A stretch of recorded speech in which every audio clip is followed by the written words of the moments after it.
You've been doing this every single week since April. It feels responsible. Your neighbors probably do it too.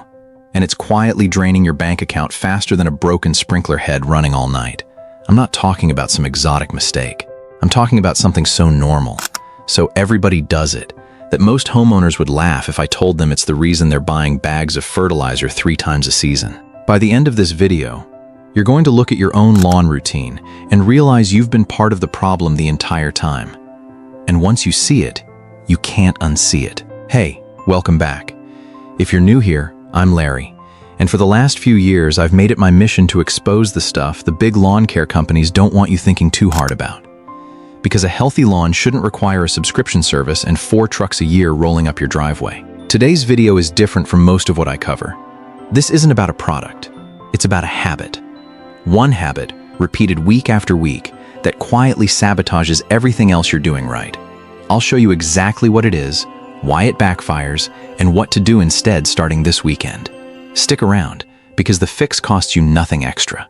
In fact, it saves you money immediately. Back in 2019, a landscaper named Russ Dalton in Overland Park, Kansas started keeping a spreadsheet.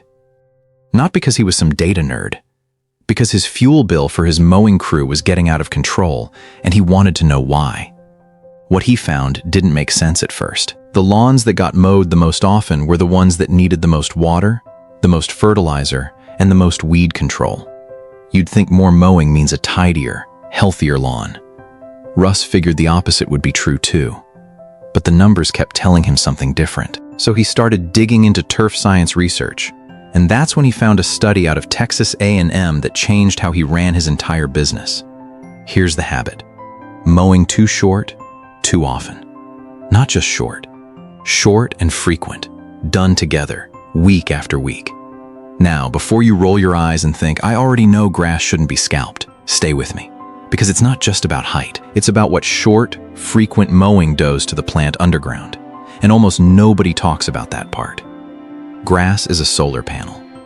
Every blade is out there converting sunlight into energy. And that energy doesn't just feed the leaf you can see. It feeds the roots below the soil. When you cut a lawn down to 1.5 inches every single week, you're removing a huge chunk of that solar panel before it's done its job. The plant panics. And when a plant panics, it does something you can't see from your porch. It pulls energy away from root growth and dumps it into leaf regrowth, because the leaf is what's under attack. That means every single week, your root system gets a little weaker. Weaker roots mean the grass can't reach water deep in the soil, so it dries out faster, so you water more. Weaker roots also mean less access to nutrients, so the grass looks pale, so you fertilize more. And here's the part that really gets people. Weaker roots mean thinner turf. Thin turf means bare soil. And bare soil is exactly what weed seeds are waiting for.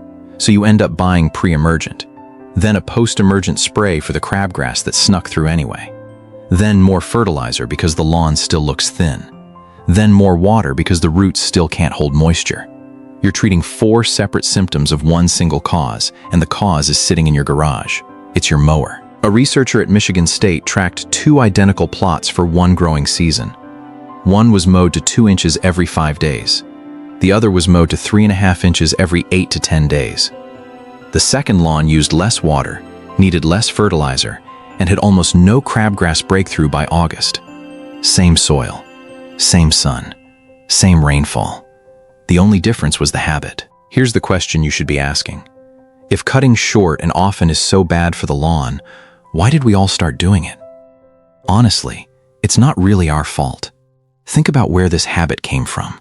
Golf courses cut greens down to a fraction of an inch, and for decades that got tangled up in people's minds with the idea that shorter equals fancier equals healthier. Add to that the fact that a freshly buzzed lawn just looks clean on a Saturday morning, and you've got a habit that's spread through neighborhoods for reasons that have nothing to do with plant biology. There's also a financial angle nobody likes to talk about. Lawn care companies that charge by the visit have zero incentive to tell you that mowing less often would fix half your problems. A lawn that needs constant attention is a lawn that needs a subscription.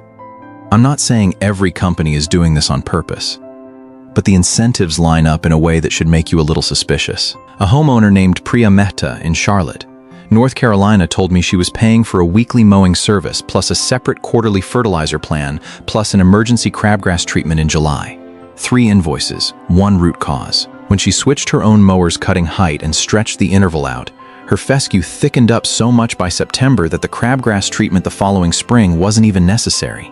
She didn't change fertilizer brands. She didn't change watering days. She changed one habit. So what does the fix actually look like? This is where people expect something complicated, and honestly, it's almost disappointing how simple it is. Set your mower deck higher. For cool season grasses like fescue and Kentucky bluegrass, you want to be sitting around 3 to 3.5 inches. For warm season grasses like Bermuda or Zoysia, you can go a little lower, but even those shouldn't be scalped down to putting green territory in a residential yard. Then follow the 1/3 rule. Never remove more than 1/3 of the blade height in a single cut. If your grass is at 4.5 inches, you cut it back to 3, not down to 1.5 inches. This one rule alone prevents the panic response that starts the whole downward spiral. And here's the part that surprises people the most. Mowing less often isn't laziness, it's strategy. When you let the grass grow a little taller between cuts, that extra leaf surface shades the soil. Shaded soil holds moisture longer, which means less watering. Shaded soil also stays cooler, which makes it a much harder environment for crabgrass and other weed seeds to germinate in the first place. You're not just avoiding damage, you're actively starving the weeds before they start. There's a bonus most people never think about. Taller grass blades naturally shade out competing seedlings, which means fewer weeds show up in the first place. You're not fighting weeds after they arrive. You're making your lawn a place they never wanted to move into. Now I want to be honest with you, because a lot of these videos skip this part. If you've been scalping your lawn for years, raising the height isn't an overnight fix. The first couple of weeks might look a little shaggy or uneven, especially if your grass has been stressed for a while. That's normal. The root system needs time to rebuild, and roots don't work on your schedule. They work on the plant's schedule. Walter Griggs, a homeowner outside Des Moines, Iowa, told me he almost gave up after 2 weeks because his lawn looked wilder than his neighbors. By week 6, his was the only lawn on the block that hadn't gone brown during a dry stretch in July. His neighbors were out there dragging hoses across their driveways every evening. He wasn't. The roots he'd rebuilt were doing the work the sprinkler used to do. That's the trade you're making. A little patience now for a lawn that basically takes care of itself later. Let's talk numbers for a second, because this is where the wasting your money part really hits home. If mowing short and frequent forces you into extra fertilizer applications, extra watering, and an extra round of weed control every season, you're easily looking at over $100 a year in products you wouldn't need if the lawn could just hold on to its own resources. And that's before we even count your time. Every extra mow is gas, is wear on the blade, is 30 minutes of your Saturday. Cut back the frequency and raise the height, and you're mowing less often while getting a better result. That's not a compromise. That's just fixing something that was broken from the start. So let's bring this all together. The habit that's quietly draining your wallet isn't a fertilizer you're missing or a weed killer you haven't tried yet. It's mowing too short, too often. That habit weakens your roots. Weak roots mean more water, more fertilizer, and more weeds, which means more money out of your pocket for problems that all trace back to one setting on your mower deck. The fix costs nothing. Raise your cutting height. Follow the 1/3 rule. Let the lawn breathe a little longer between cuts.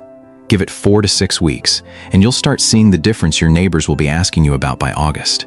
If this changed how you're going to mow this weekend, do me a favor and hit that like button. It genuinely helps this channel reach more homeowners who are stuck in the same cycle. Subscribe if you haven't, because next week I'm breaking down another habit that's costing people money without them realizing it. And this next one involves something growing right next to your driveway that most people are killing when they should be using it. Drop a comment and let me know what height you're currently mowing at. I read every single one. I'll see you in the next video.